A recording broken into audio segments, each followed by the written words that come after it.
Hi, my name is Wendy Harrington. 12.5 years ago I contracted necrotizing fasciitis, more commonly known as the flesh-eating bug, following the birth of my third child. I lost my womb, ovaries and 2/3 of the flesh on my torso. As I lay there in that hospital bed looking at my mutilated body, I couldn't imagine ever feeling happy again.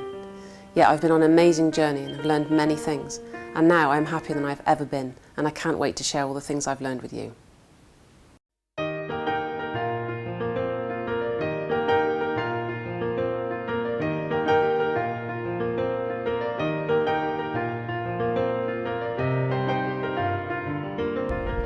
I think it's really important that we start to look inside of ourselves instead of outside, and it feels like this is what's been being shown to me as I've gone along the last few years, that I had this focus outside of myself, trying to find happiness, trying to find peace, trying to have these things, and it was like nothing was ever enough, and that actually what I was looking for was inside, so this sense of connection with something which is greater than myself, so that I may call God.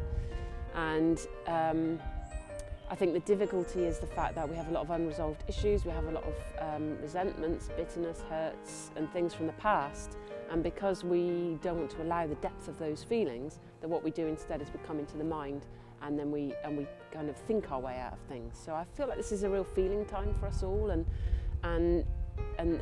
healing these past hurts so that we can become the loving beings that we all are. So I see it as an inside job. I feel like all the time we're trying to do things on the outside, we're trying to make changes in the outside world, but the most important and powerful thing we can do is to actually transform inside of ourselves. And then somewhere is this uprising of compassion and love and sharing and peace, and that I think that we will automatically do the right things.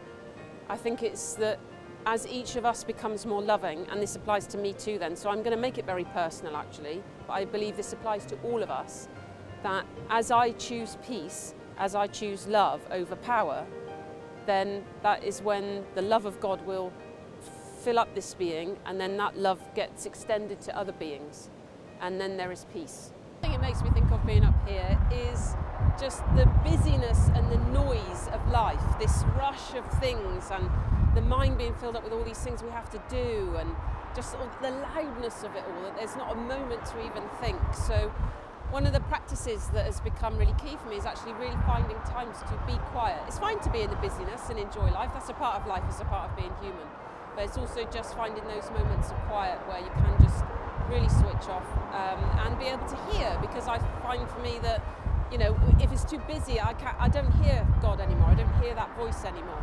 I get clogged up, and then I start to feel flat and not quite right, and I wonder what's missing, and I know it's because I've forgotten to create that space. So it's like that voice is talking to us all the time, talking to me all the time, but if I don't make the space for it, then I won't hear it. So this is one of my favourite places to come. I love to come and sit here, and although it's noisy like the road, there's something for me about the water and that water cascading down, which I find really cleansing almost. And there's the water's very high today, but normally there's rocks down here, so you can just sit on the rocks and just watch. And then I love, to me, just to really immerse myself in the moment of that, to really just breathe in the moment and just feel that water flowing.